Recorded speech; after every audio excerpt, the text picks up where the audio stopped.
Shake Shack plunging despite earnings report that beat on top and bottom line. CKE Restaurant CEO Andy Puzder though remains optimistic for the fast food industry in general. Andy, we've seen some curious reactions to some of these fast food restaurants this earnings period. Jack in the Box, the only one I can recall being up after reporting. Is something happening now? Is there another shift going on that we don't know about? And is this a reflection of the consumer? I think it's a couple of things. One is we've had very miserly economic growth over the last 3 quarters. We've actually averaged a little under 1% for the last 3 quarters. And obviously restaurants are part of the economy. People eat out more when they have more money. And as the economy declines and fails to grow, you're seeing less growth in the restaurant sector. The other thing is that commodity costs have come way down. And so grocery stores have been able to lower prices.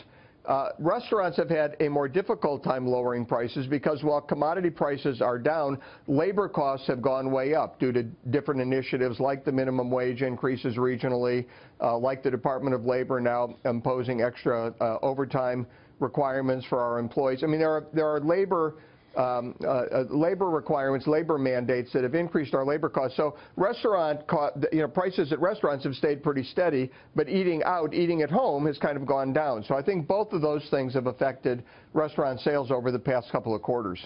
So how do you think this changes?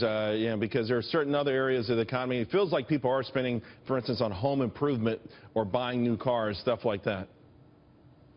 Well, I think we've just got to have economic growth. Economic growth is going to solve so many of the problems that we're facing. When there's growth, people invest.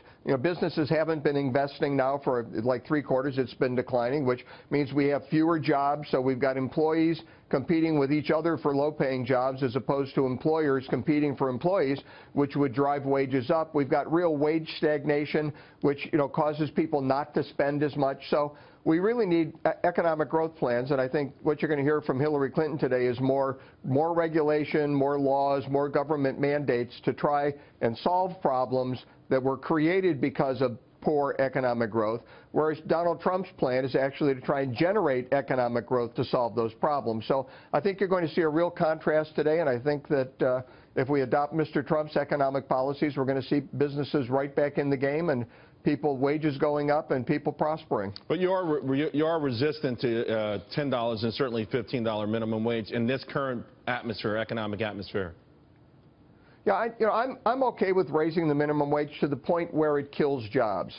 And there was a report by out of the Congressional Budget Office about 2 years ago that said at $10 an hour you'd kill 500,000 jobs. Well, I'm not in favor of killing 500,000 jobs. Now, that may have changed over the past couple of years, but there is a point at which you can raise the minimum wage too without really damaging the economy. The problem is the reason that wages are down, the reason wages are stagnant isn't because we haven't increased the minimum wage. It's because we haven't had the economic growth that drives wages up. We need economic growth, not more government mandates. Right. So that's when you look at Hillary Clinton's plan and you look at Donald Trump's plan, I think it'll be a very stark comparison between a plan based on growing government and a plan based on growing the private sector, having an open economy with equal opportunity. I think we'll see big differences today. I don't disagree with you there, and I think the central issue of this election will be whether people even have faith anymore that the capitalistic system that got us to this point works, or whether governments should step in, because there's something I don't think I'm hearing enough business leaders push back on. It feels to me Hillary Clinton is asking the American public for the power to go in there and start to actually take money off the balance sheet, to maybe add a line to the income statement. She wants to go in there and take those profits and redistribute them to the public, sort of like making your business part of the public domain.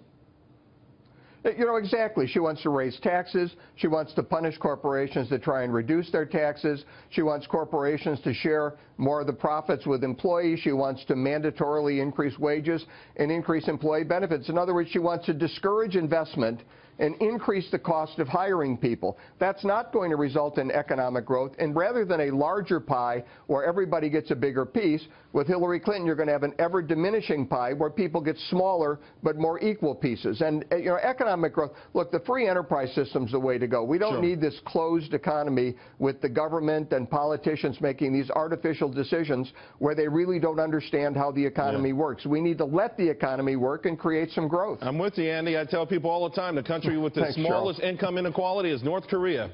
Thanks a lot. We appreciate it. That's exactly right, buddy. Thank you.